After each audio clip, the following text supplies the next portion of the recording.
This video is a review and overview of the Crosley Beatles Let It Be Anthology Portable Turntable. We will cover the following topics.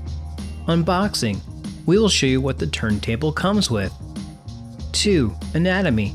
We will show you the parts of this turntable. 3. Operation. We will show you how this player works, including the Bluetooth function. 4. Review. We will let you know if we think this player is worth purchasing. Let's get started. Unboxing.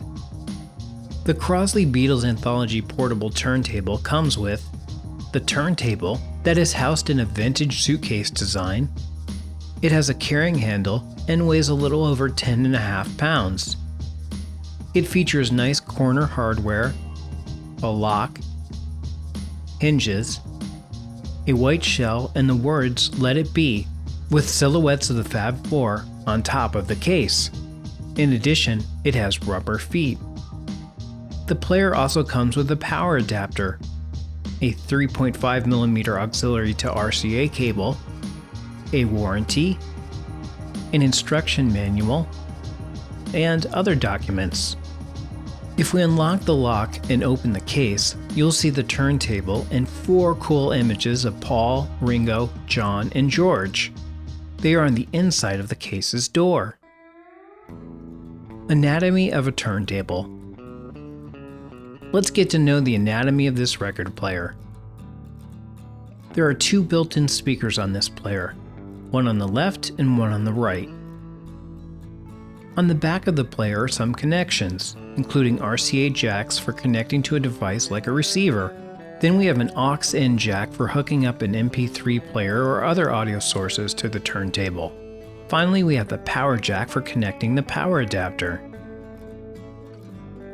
If we open up the case, you'll see 2 dials on the bottom right-hand side of the player. The first dial is the on-off volume knob for powering the player on and off and raising and lowering the loudness of the player. Just turn it clockwise to turn the player on and keep turning it to raise the volume. Turn it in the opposite direction to lower the volume. Turn it all the way counterclockwise and you will turn the player off.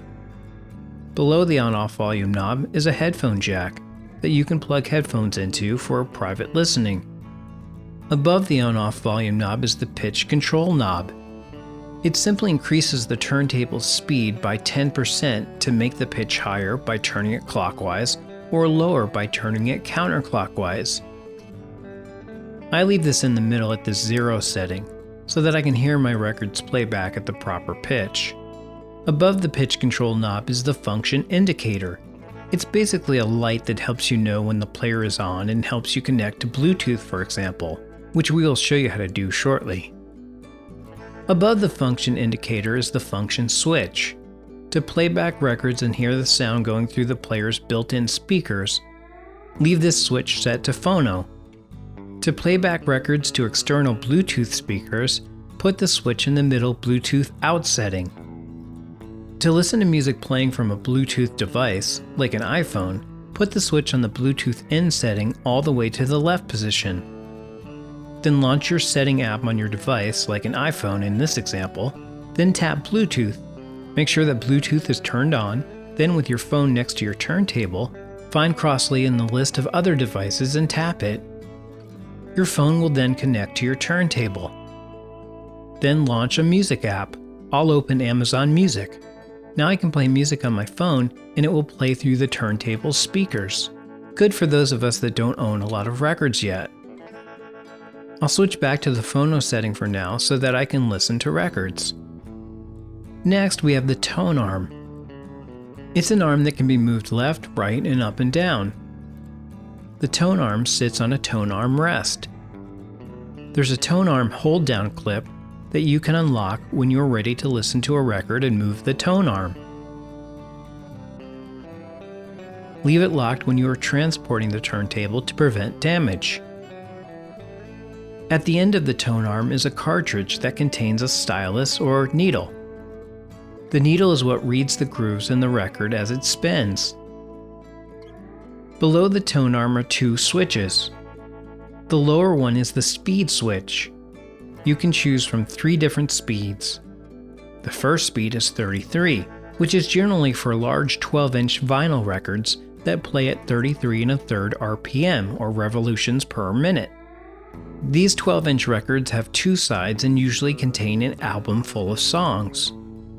Smaller 7-inch vinyl records with large holes in them usually only contain one song per side and play at the 45 RPM setting.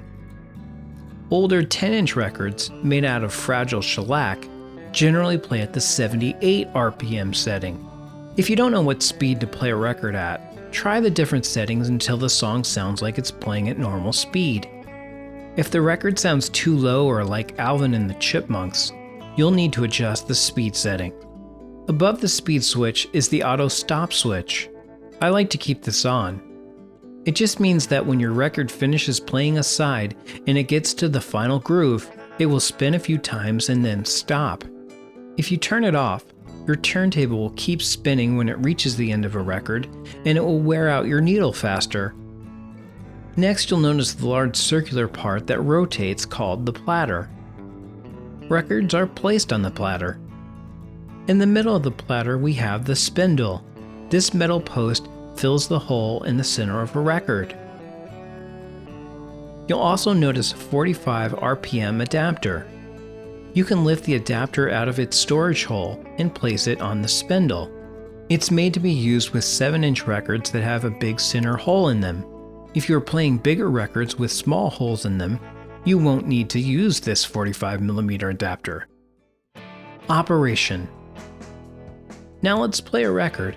My mom and wife gave me a few records to start out with. Abbey Road and Let It Be. I love these albums. These are typical 12-inch vinyl records. I'll place Abbey Road on the platter. The playback speed is set to 33. The function switch is set to phono. I'll turn the on-off volume knob clockwise to turn on the record player and set the volume. I'll unlock the tone arm and move it above the record and gently place the stylus down on the record. The sweet sound of vinyl. Review.